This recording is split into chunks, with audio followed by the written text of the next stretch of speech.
एक ऐसी एक्ट्रेस जिसे पहले नींद की गोली दी गई और फिर उसका गला दबाया गया और जब लगा कि वो अब भी नहीं मरी है तो एक हथियार लेकर उसके सर पर बार बार वार किए गए। एक ऐसी एक्ट्रेस जिसने अपनी पूरी जिंदगी अपने प्यार के नाम कर दी पर वही प्यार उनकी मौत की वजह बन गई। एक बेइंतहा प्यार और दर्दनाक अंत की दिल दहलाने वाली कहानी जानेंगे हम शिवाय चैनल के इस वीडियो में। नमस्ते, हम बात कर रहे हैं the famous and the beautiful जिनके चेहरे से लोगों की नज़र नहीं हटा करती थी। वो बेहतरीन और खूबसूरत एक्ट्रेस ही नहीं थी बल्कि पढ़ाई में भी बहुत शानदार थी। वो अपने क्लास में हमेशा फर्स्ट आया करती थी। प्रिया राजवंश जब लंदन में पढ़ाई कर रही थी तब चेतन आनंद, जो कि बहुत ही मशहूर बॉलीवुड के डायरेक्टर और प्रोड्यूसर है और बहुत ही मशहूर एक्टर देव आनंद के भाई थे, उन्होंने प्रिया राजवंश की फोटो देखी। चेतन आनंद ने जब प्रिया राजवंश की फोटो देखी तो वो उस फोटो को देखते ही रह गए। चेतन आनंद को प्रिया राजवंश इतनी खूबसूरत लगी कि उन्होंने एक पल नहीं लगाया अपनी अगली फिल्म हकीकत के लिए प्रिया राजवंश को एज ए हीरोइन साइन करने के लिए, जिसके चलते प्रिया राजवंश हकीकत मूवी की शूटिंग करने के लिए लंदन से इंडिया आई। हकीकत मूवी की शूटिंग के दौरान प्रिया राजवंश और चेतन आनंद एक दूसरे के बहुत करीब आ गए थे और दोनों में प्यार हो गया। हालांकि चेतन आनंद पहले से ही शादीशुदा थे और 2 बच्चों के पिता भी थे। पर चेतन आनंद और उनकी बीवी में पहले से ही मनमुटाव था, जिसके चलते चेतन आनंद की बीवी अपने बच्चों को लेकर पहले से ही चेतन आनंद का घर छोड़कर चली गई। चेतन आनंद और प्रिया राजवंश एक दूसरे को बहुत प्यार करते थे, जिसके चलते वो एक ही घर में रहने लगे। प्रिया राजवंश चेतन आनंद से 15 साल छोटी थी। उनके प्यार ने उम्र के फर्क की भी परवाह नहीं करी। प्रिया राजवंश एक बहुत ही खूबसूरत और बेहतरीन एक्ट्रेस थी। प्रिया राजवंश चेतन आनंद के प्यार में इतनी पागल थी कि वो किसी और प्रोड्यूसर डायरेक्टर के साथ काम नहीं किया करती थी, तक लिव इन रिलेशनशिप में रहे। पर इस बीच उन दोनों ने कभी ये नहीं सोचा कि वो दोनों शादी कर ले और ना ही चेतन आनंद ने कभी अपनी पहली बीवी को तलाक दिया। चेतन आनंद प्रिया राजवंश से बहुत प्यार करते थे। उन्होंने प्रिया राजवंश के लिए जुहू में एक बंगला भी खरीदा। सब कुछ अच्छा चल रहा था पर परेशानी तब आई जब चेतन आनंद ने जीते जी अपनी वसीयत बनाई। चेतन आनंद ने अपनी वसीयत में अपने दोनों बेटे केतन आनंद और विवेक आनंद और साथ ही में प्रिया राजवंश को एक समान हक दिया अपनी प्रॉपर्टी में। ये बात केतन आनंद और विवेक आनंद को पसंद नहीं आई कि प्रिया राजवंश को भी उनके पापा की प्रॉपर्टी में हक मिला। उन दोनों के हिसाब से प्रिया राजवंश ने कभी चेतन आनंद के साथ शादी ही नहीं की थी और इसीलिए उनका कोई भी हक उनकी प्रॉपर्टी में नहीं बनता। मुश्किलें तब और बढ़ गई जब चेतन आनंद एक लंबी बीमारी के चलते इस दुनिया को छोड़कर चले और चेतन आनंद के मरने के 3 साल बाद 27 मार्च 2000 को प्रिया राजवंश की लाश उनकी बाथरूम में पाई गई। शुरुआती जांच में पुलिस वालों को लगा कि प्रिया राजवंश हार्ट अटैक की वजह से मरी, पर जब पोस्टमार्टम रिपोर्ट आई तो कुछ और ही खुलासे हुए।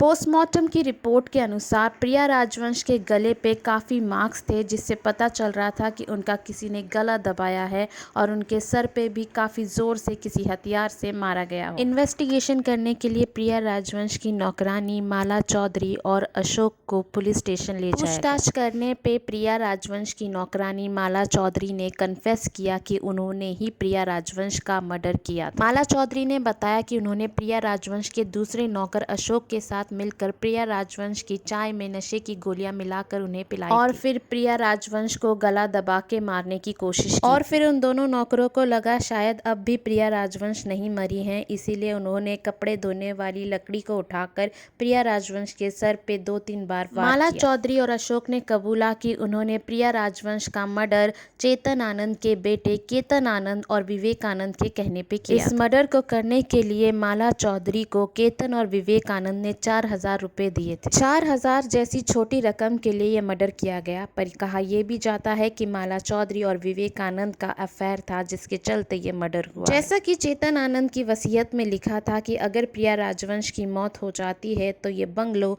केतन आनंद और विवेक आनंद को मिल जाए, क्योंकि चेतन आनंद और प्रिया राजवंश का कोई भी बच्चा नहीं था। माला चौधरी की गवाही के अलावा पुलिस को प्रिया राजवंश के हाथों से लिखे हुए लेटर भी मिले, जो उन्होंने चेतन आनंद के भाई विजय आनंद को लिखे। इन लेटर्स में प्रिया राजवंश ने बताया था कि कैसे चेतन आनंद के दोनों बेटे उन्हें रोज प्रॉपर्टी को लेकर धमकियां दिया करते थे और वो इस चीज से काफी डर चुके। जब ये केस कोर्ट में गया तो कोर्ट ने चारों मुलजिम केतन आनंद, विवेक आनंद, माला चौधरी और अशोक को आजीवन कारावास की सजा सुनाई थी। सन 2011 में बॉम्बे हाई कोर्ट ने इन्हें जमानत पे रिहा कर दिया था। इस तरह जमीन के हिस्से करने के चलते रिश्तों के टुकड़े टुकड़े कर दिए। इस तरह चेतन आनंद ने जो प्रिया राजवंश के लिए अपने प्यार की निशानी छोड़ी थी वही उनकी मौत। इतना ही, फिर मिलते हैं शिवाय चैनल के दूसरे वीडियो में। वीडियो पसंद आए तो इसे लाइक, सब्सक्राइब और कमेंट करना ना भूलिएगा।